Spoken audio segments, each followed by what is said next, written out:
चौथ के चंद्रमा का शाप। एक बार नंद किशोर ने सनत कुमारों से कहा कि चौथ की चंद्रमा के दर्शन करने से श्री कृष्ण पर जो लांछन लगा था वह सिद्धि विनायक व्रत करने से ही दूर हुआ था। ऐसा सुनकर सनत कुमार को आश्चर्य हुआ। उन्होंने पूर्ण ब्रह्म श्री कृष्ण को कलंक लगने की कथा पूछी तो नंद किशोर ने बताया, एक बार जरासंध के भय से श्री कृष्ण समुद्र के मध्य नगरी बसाकर रहने लगे। इसी नगरी का नाम आजकल द्वारिकापुरी है। द्वारिकापुरी में निवास करने वाले सत्यजित यादव ने सूर्य नारायण की आराधना की। तब भगवान सूर्य ने उसे नित्य 8 बार सोना देने वाले श्यमंतक नामक मणि अपने गले से उतार कर दे दी। मणि पाकर सत्यजित यादव जब समाज में गया तो श्री कृष्ण ने उस मणि को प्राप्त करने की इच्छा व्यक्त की। सत्यजित ने यह मणि श्री कृष्ण को न देकर अपने भाई प्रसेनजीत को दे दी। एक दिन प्रसेनजीत घोड़े पर चढ़कर शिकार के लिए गया। वहां एक शेर ने उसे मार डाला और मणि ले ली। ऋषियों का राजा जामवंत उस सिंह को मारकर मणि लेकर गुफा में चला गया। जब प्रसेनजीत कई दिनों तक शिकार से न लौटा तो सत्यजित को बड़ा दुख हुआ। उसने सोचा श्री कृष्ण ने ही मणि प्राप्त करने के लिए उसका वध कर दिया होगा। अतः बिना किसी प्रकार की जानकारी जुटाए उसने प्रचार कर दिया कि श्री कृष्ण ने प्रसेनजीत को मारकर श्यमंतक मणि छीन ली है। इस लोक निंदा के निवारण के लिए श्री कृष्ण बहुत से लोगों के साथ प्रसेनजीत को ढूंढने वन में गए। वहां पर प्रसेनजीत को शेर द्वारा मार डालना और शेर को रीछ द्वारा मारने के चिन्ह उन्हें मिल गए। रीछ के पैरों की खोज करते वे जामवंत की गुफा पर पहुंचे और गुफा के भीतर चले गए। वहां उन्होंने देखा कि जामवंत की पुत्री उस मणि से खेल रही है। श्री कृष्ण को देखते ही जामवंत युद्ध के लिए तैयार हो गया। युद्ध छिड़ गया। गुफा के बाहर श्री कृष्ण के साथियों ने उनकी 7 दिन तक प्रतीक्षा की। फिर वे लोग उन्हें मर गया जानकर पश्चाताप करते हुए द्वारकापुरी लौट गए। इधर 21 दिन तक लगातार युद्ध करने पर भी जामवंत श्री कृष्ण को पराजित न कर सका। तब उसने सोचा, कहीं यह वह अवतार तो नहीं जिसके लिए मुझे रामचंद्र जी का वरदान मिला था।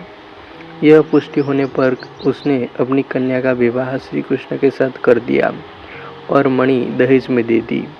श्री कृष्ण जब मणि लेकर वापस आए तो सत्यजित अपने किए पर बहुत लज्जित हुआ। इस लज्जा से मुक्त होने के लिए उसने भी अपनी पुत्री का विवाह श्री कृष्ण के साथ कर दिया।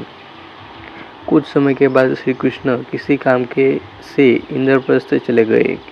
तब अक्रूर तथा ऋतुवर्मा की राय से शतधन्वा यादव ने सत्यजित को मारकर मणि अपने कब्जे में ले ली।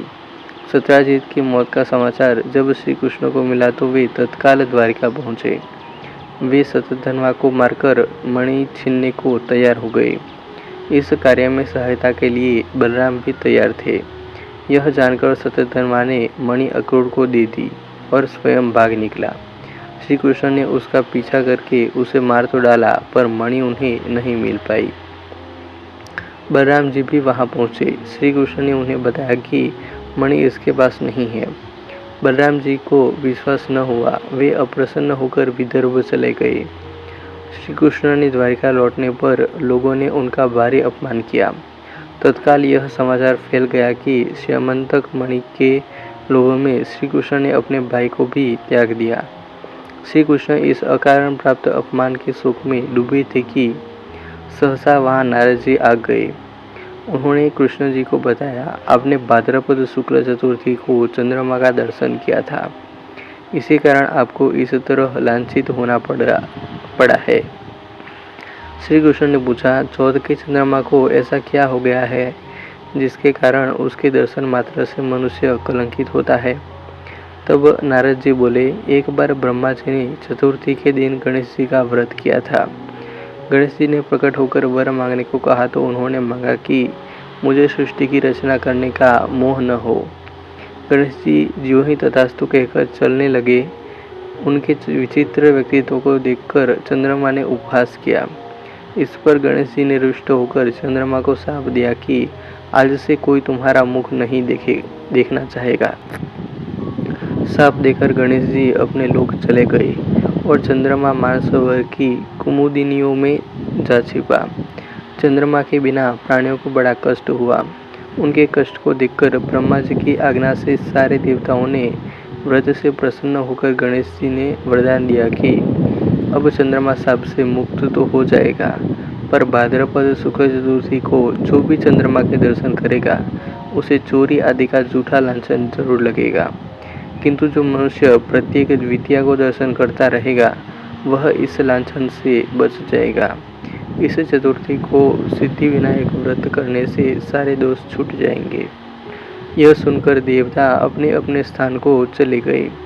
इस प्रकार भाद्रपद शुक्ल चतुर्थी को चंद्रमा का दर्शन करने से आपको यह कलंक लगा है। तब श्री कृष्ण ने कलंक से मुक्त होने के लिए यही व्रत किया था। कहानी अच्छी लगी हो तो ऐसी ही और कहानियों के लिए वीडियो को लाइक, कमेंट और शेयर कर दीजिएगा। और चैनल को अभी तक सब्सक्राइब नहीं किया तो सब्सक्राइब कर लेना। मिलते हैं और एक वीडियो में। जय हिंद, वंदे मातरम।